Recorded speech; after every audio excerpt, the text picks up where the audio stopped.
Gıssagly lukma. İnnovasiya tehnologiyasyna we adamlarda bagışlanýar.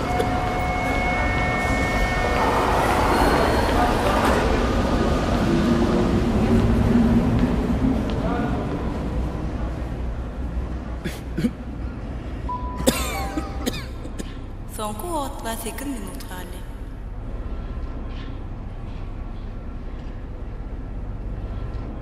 Soňky wagtla 8 minut galy.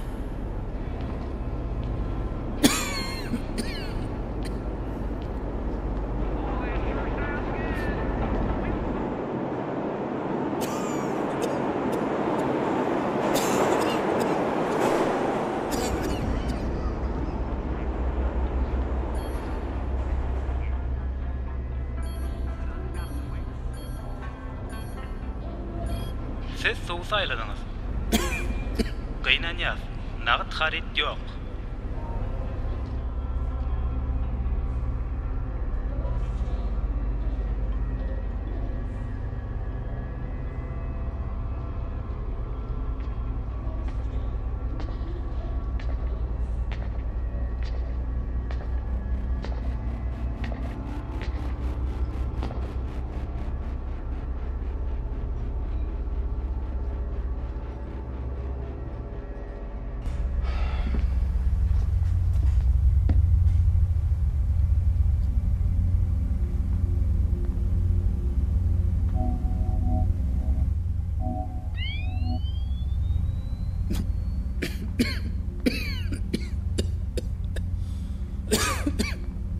Barlygyny okadan hoş geldiňiz Charles.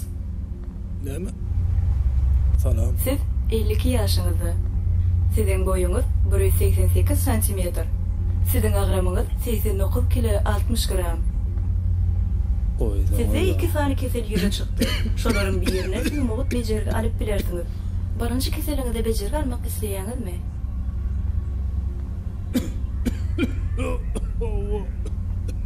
Başlaň, siziň jogabyňyz düşnükli däl.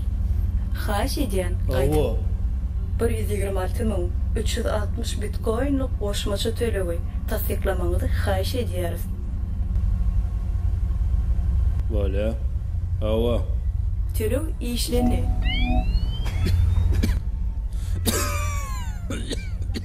Barınjy kesel. Öýkünlerdäki ulunun damarlary. Siz öýkünlerdäki ulunun damarlary üçin bejergi almak isleýäňizmi? Eger opda bolsa razy. Bejerge başlaýan. Hey. Bu näme boldy? Hey. Siz meni eşitýäňizmi? Hey. Bu näme boldy diýenler?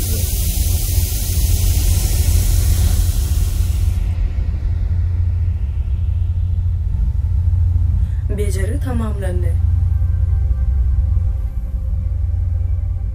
İkinci keseliň bejergisini almak isleýäňizmi? Awa. Goşmaça töregi tasdiklamaňyzy haýş edýär. Bala. Töleg işleni.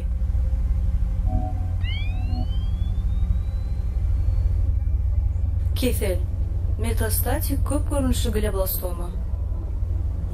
O näme boldy? Köp görünüşli glioblastoma astrostomanyň görünüşi ýa-da beýnidäki çiş. Beýnidäki çiş? Oň öýjekleri ýyla şekilinde bolan soň astrositoma diýip atlanyrly. Siziň takminan ýaşajak ömrüňiz tasdiklandy. Siz takminan galan ömrüňizi bilmek isleýäňizmi? Siz takminan galan ömrüňizi bilmek isleýäňizmi?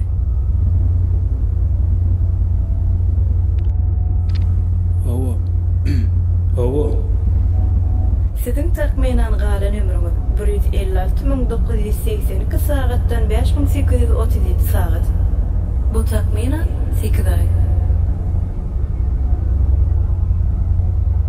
8 ay. Siziň howsarlaryňyz TikTok üstü bilen habar edildi. Ýöne näde? Forge bejergisine ýollanma üçin öz hasalyk akkauntyňyza girin. Gysgaly lokmany saýlap alan şu minnettarlık bildiriyor. Dünyada yayınlanıcı bu tesiri Lukmançılık vekili. Size vakti durmuş armağan ediyoruz. Size vakti durmuş armağan ediyoruz. Size vakti durmuş armağan ediyoruz.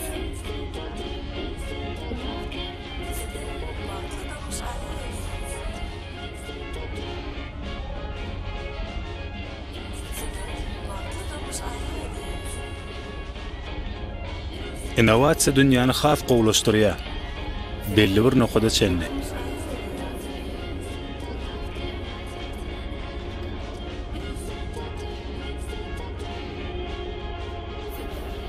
Hastaların ýagdaýy adem ellerine saklanýanlygy üçin lukmanlara sag bolsun aýdýar. Hakyky adem ellerine. Terjimeden we ses veren Profilm Studiýasy. Terjimeden Nurýady Şeýhiýew.